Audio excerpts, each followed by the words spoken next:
Hey y'all, welcome back to the Bonvoyage podcast. I'm so excited. This will be a video and an audio.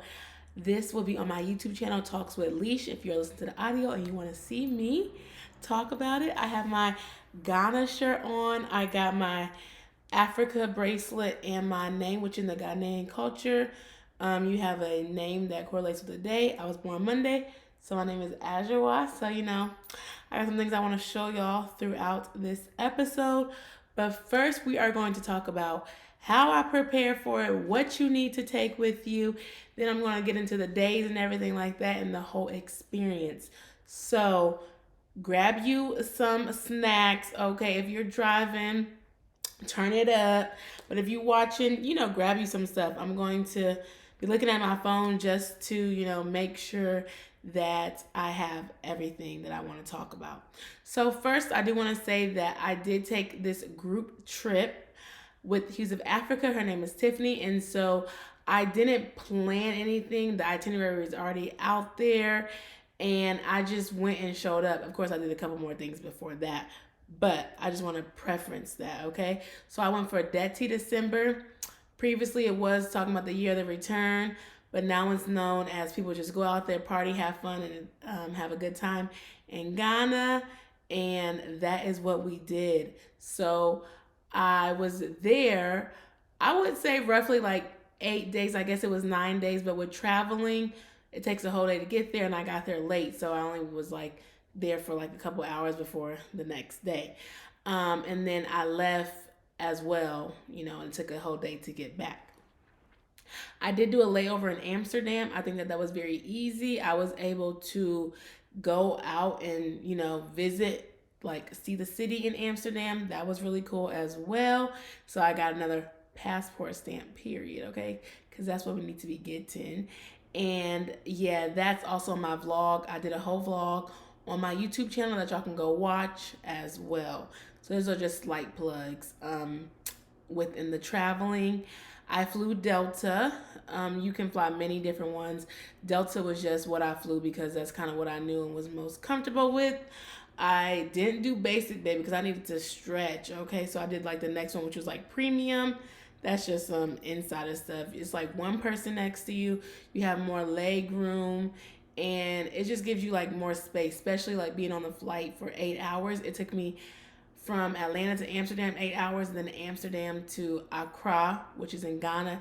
It took like, I think it took 6 hours. So just think about that time just being on the plane. You want to lay back, relax, and you get a little bit more space. And I always do window seats, so that's what I flew.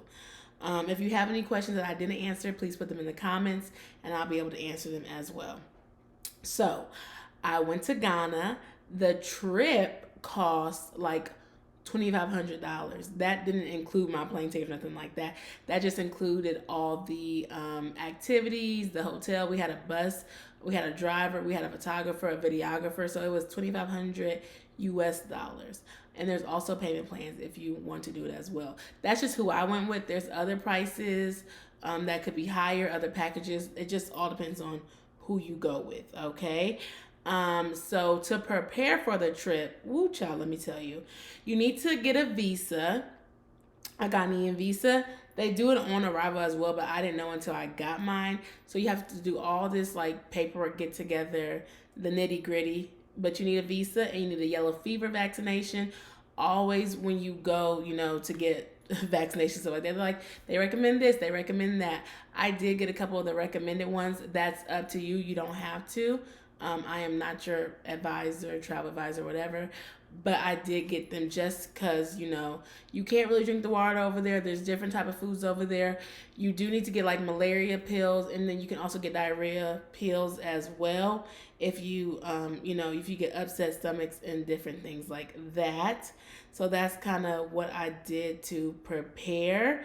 I also got like travel insurance, just for me, just to know what just in case anything happens.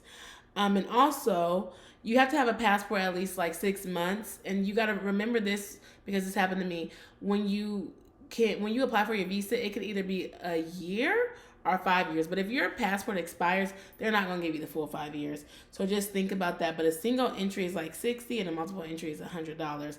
I kind of waited till the last minute, like November, so I was kind of a little bit stressed out getting it, so I had to do expedited. But if you want to go early, if you want to get it early and you know you're going, you can get it as early as now, and then you won't have to be stressed out, and then you can figure out all the other stuff that you want to do.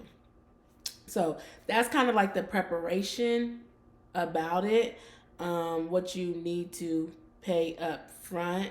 And so that just comes with just going to another country that requires a visa, pretty much. That's what you will have to do there. And so when I went there, oh, actually, it was 2,900. I thought it was 2,500.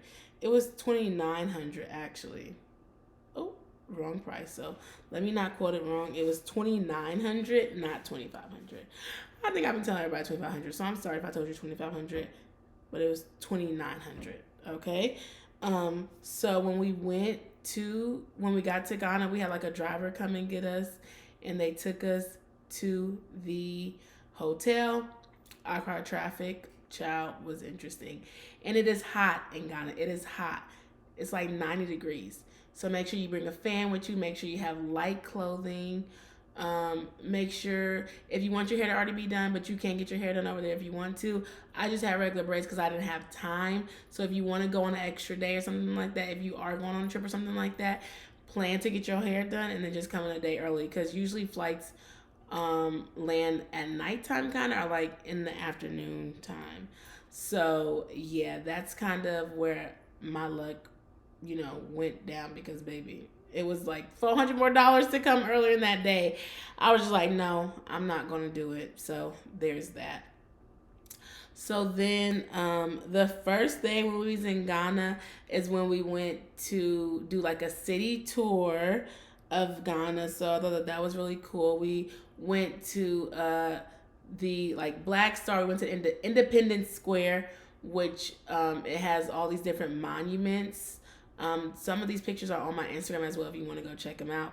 But it had all these monuments. It had the Independence Square. It had the star and everything like that. We even went to one of the museums where one of the first presidents, they have a memorial there for him. And then we just drove around and kind of just like sight saw.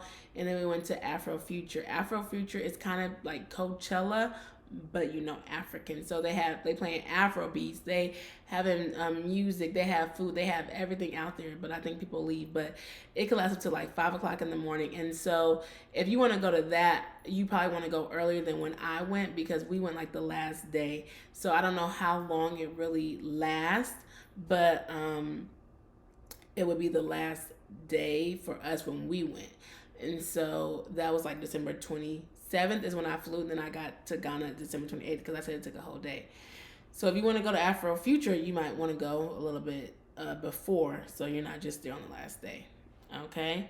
So then after that, rested, did whatever we needed to do, because baby, it was a long day, okay?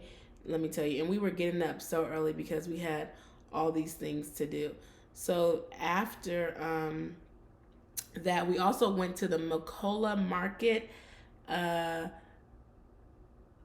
same day, because that's like the largest market, one of the largest markets in Ghana. So that was kind of cool to see. And then the next day we went to Aubrey Gardens, which is a botanical garden. And actually Bob Marley's like wife lives up there. She lives up there and has like a studio and stuff like that.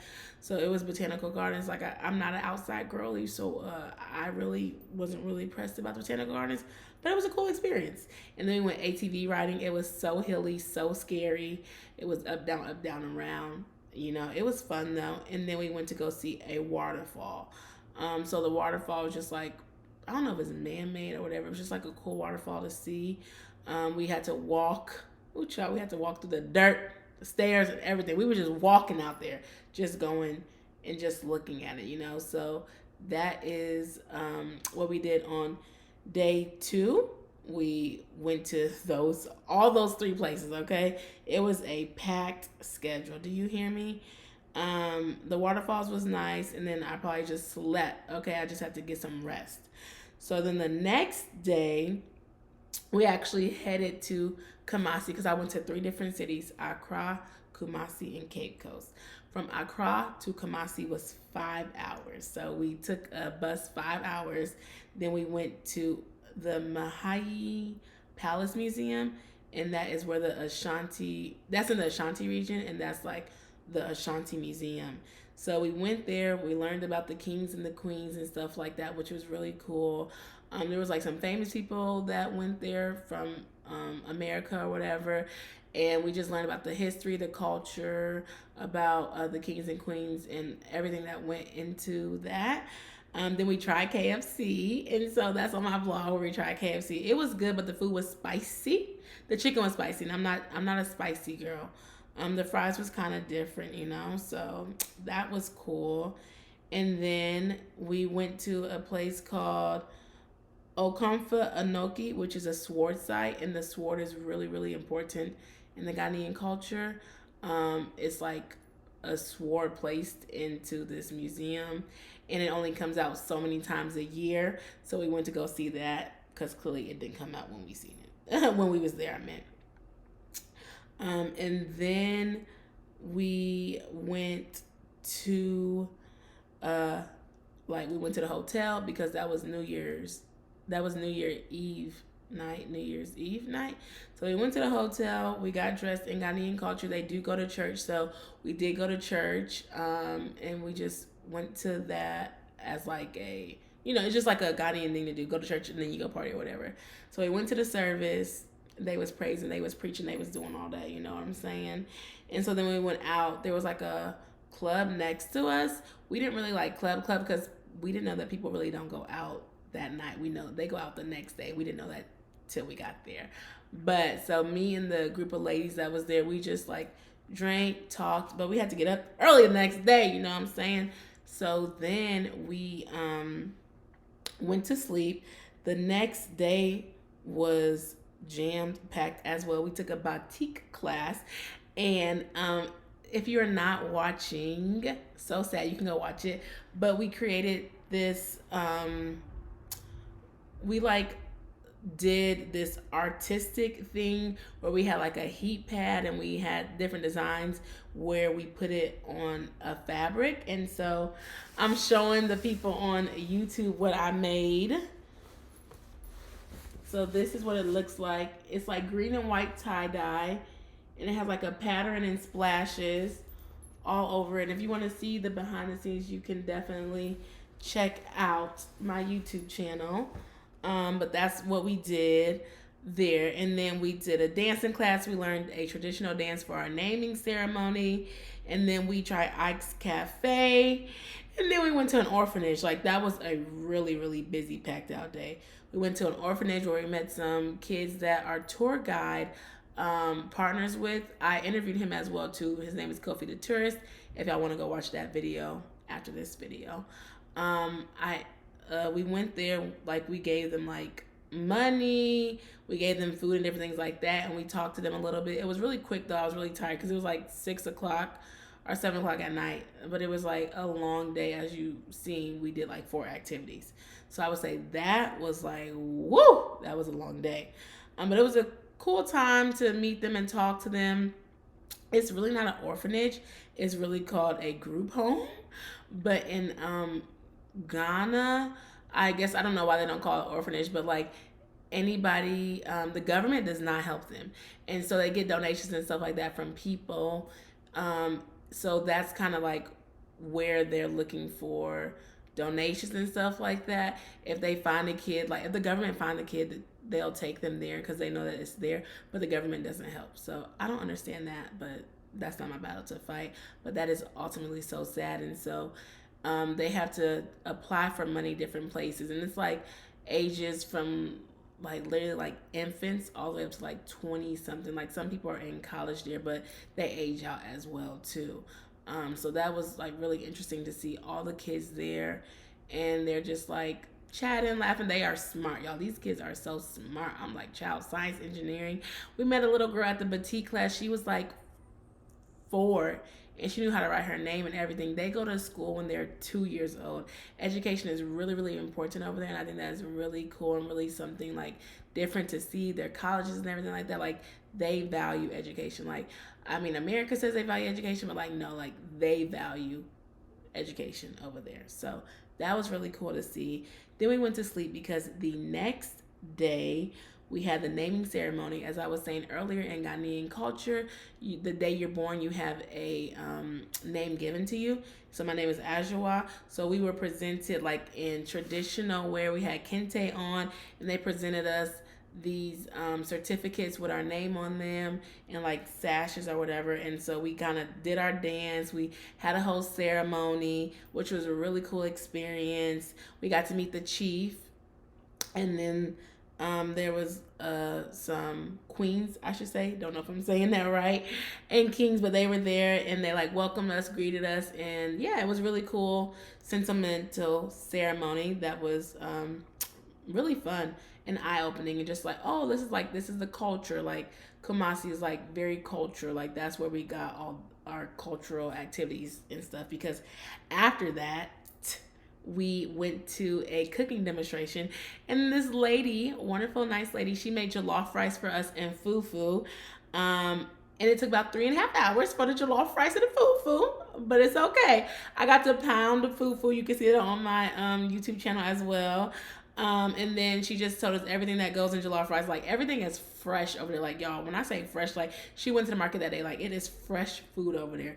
And it's like if you don't work out there, if you don't cook, baby, you do not eat. Okay, so it was very much fresh. We even went to the market. They sell everything from like food, like meat, to like shea butter. There's clothes out there, but it's like a big market. People are outside. There's like 3 floors. There's clothes. There's jewelry. It's a lot. It's a lot. I can't even really explain it all. Like I said, I do have a vlog that you could check out to look at it. But like it's so much stuff there, and it's just seeing everybody there just walking like no worries in the world. They buying this, they selling this. They not like fighting. They not arguing. So it was just really a sight to see.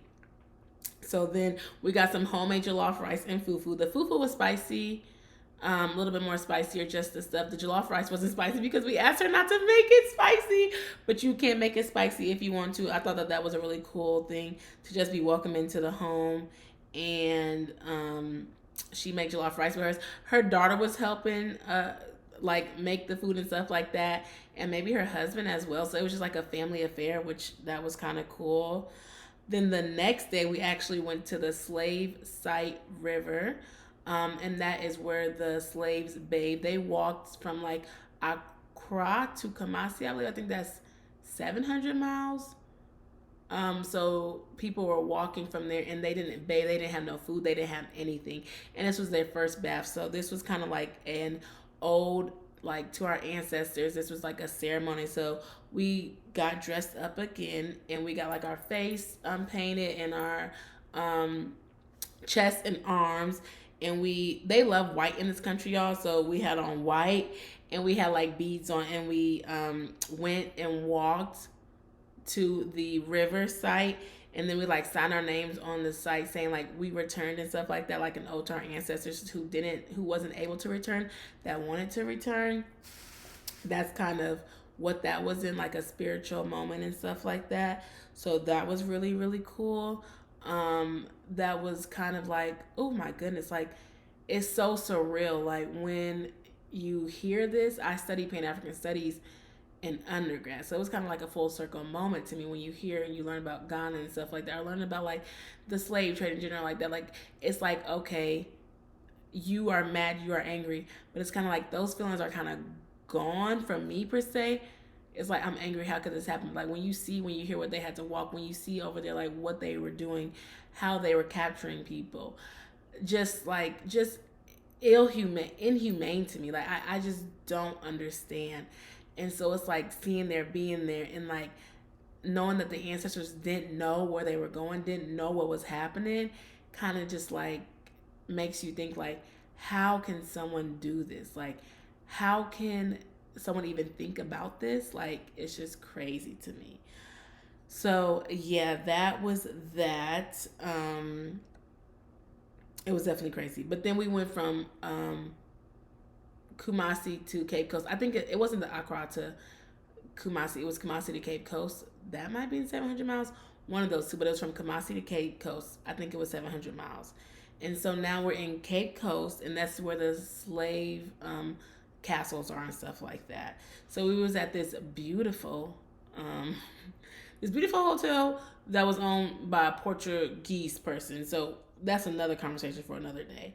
But the next day we went to the slave castle, which is Elmina Castle. It's like the most popular castle, and that is where the door of no return is at. And like I said, if you want to see these videos and pictures, I'm gonna keep saying go to the YouTube channel or go to the video, because that is literally where all this stuff is at. Or on my Instagram, a millennial on the move. And so we went there. We seen what type of conditions this was. We seen the door of no return. We seen the like sight, the view, the water and everything like that. We even seen like the person, I guess he was called the, I don't know if he was called the king or not, something like that, but whoever was over it, that we seen how they lived versus how the slaves lived and stuff like that. Our ancestors, I should say, how they lived. Like the conditions was just so harsh, how they treated them and everything like that. Some people on the tour was really, really mad at, and they was making comments and stuff like that, like rightfully so, honestly, because it was just like, how do you even do this to people? And so we just learned about like actually how those weren't even made for slavery. It kind of just happened. And like, again, how they captured people, what they did. People, they were capturing people from all of West Africa. They just would come from Ghana because they weren't able to get to the North Africa. They was able to get South Africa. So they only had West Africa. So that's why a lot of slaves and stuff like that, people like they're from the West Africa, they were captured from like Nigeria, Liberia, but it's like they were only able to get the ships to right there for that water. So it's just so sad, and how they treated them and everything like that. And so then we went on a boat tour in the Atlantic Ocean. We seen the fishermen and stuff like that. And we was out in the middle of the ocean, baby. I was so nervous trying to ride the boat and don't know what I'm doing. Okay, drive the boat, not ride the boat. So yeah, that was that. And it was just like, oh my gosh, we're on this Atlantic Ocean. Like, again, our ancestors didn't even know what this was. They didn't know where they was going. And now I'm on here like doing it one for my ancestors, how I feel, for real, for real. And then we went to the beach area. We ate some lunch at the beach. And like they say, African time, baby, your food take forever. So pack a snack with you, baby. Pack a snack with you, okay? Because you're gonna be hungry. Then at the end, we had African drummers and dancers, and so we danced with them a little bit. They performed for us. It was really cool. This was like the last night, I should say, but it was really cool. They were there dancing, playing music, and different things like that. It was a cool experience. I've always wanted to like, be a part of the culture and like listening, like being there. You see it on TV, you see it on Instagram, whatever. Like being there, seeing them perform was really, really cool.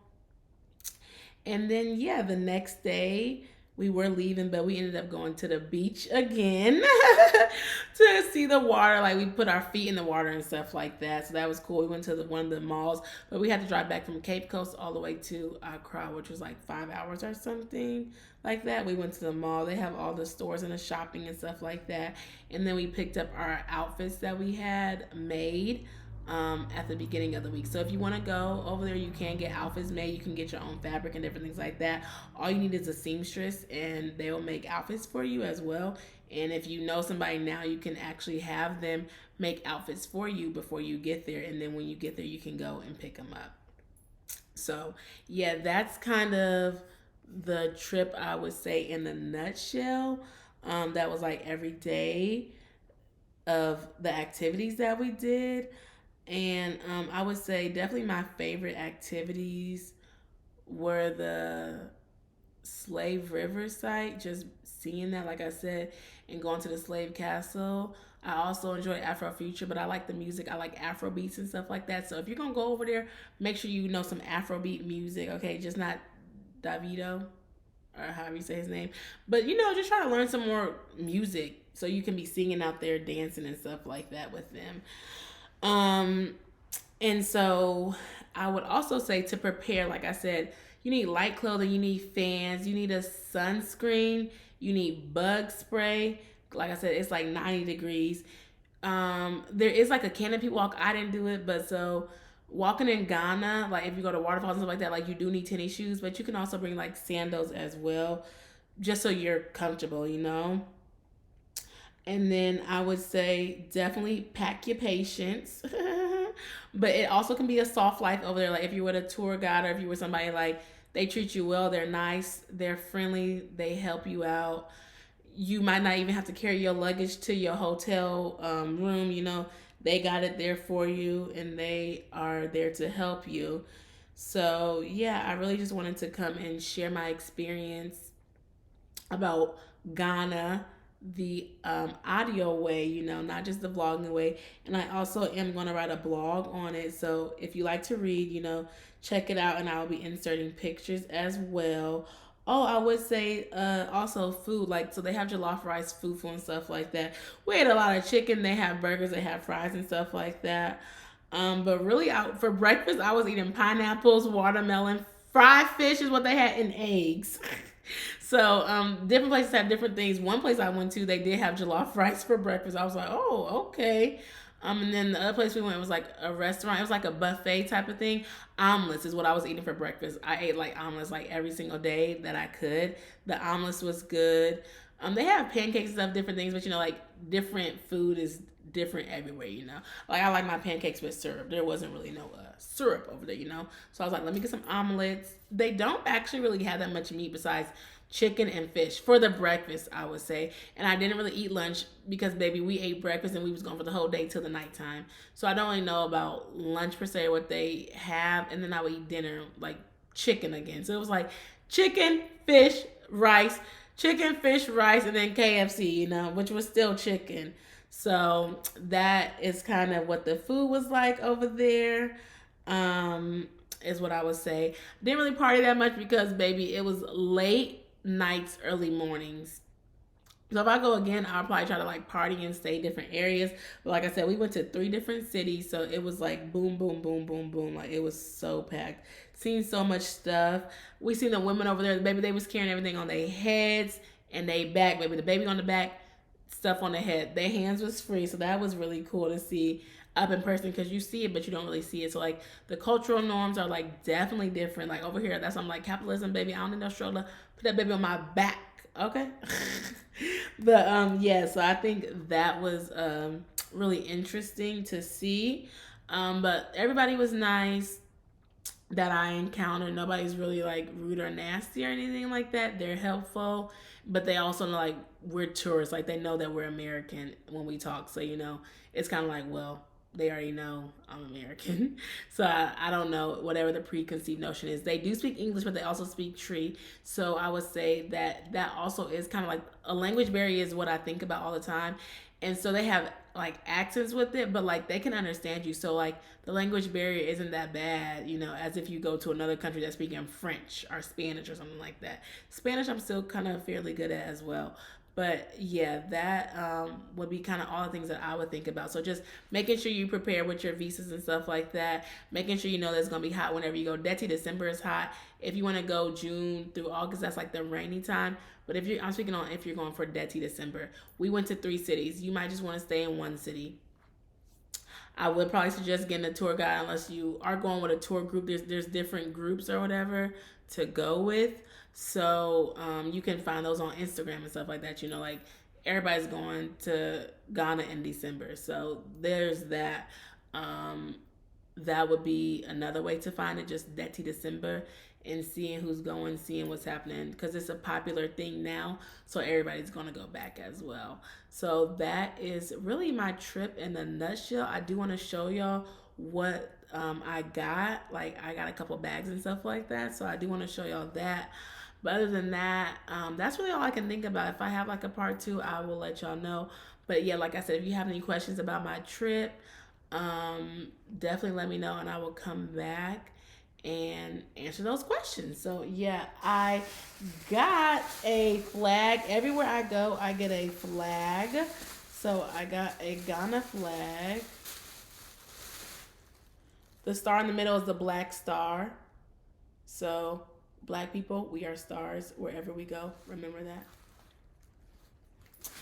And I got a fanny pack, just like African design.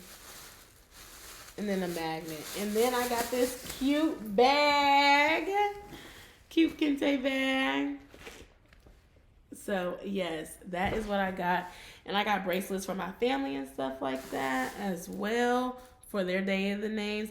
And I'll put the days of the names on my YouTube video, and I'll put it in the podcast description. And you can see like what your name would be. If you're a female or a male, that's the difference. And then for the day, it would be different. So yeah, hopefully you enjoy this video. Let me know if you did or not. Comment, like, and subscribe, and I will see you on the next episode of Bonvoyage the podcast. Bye.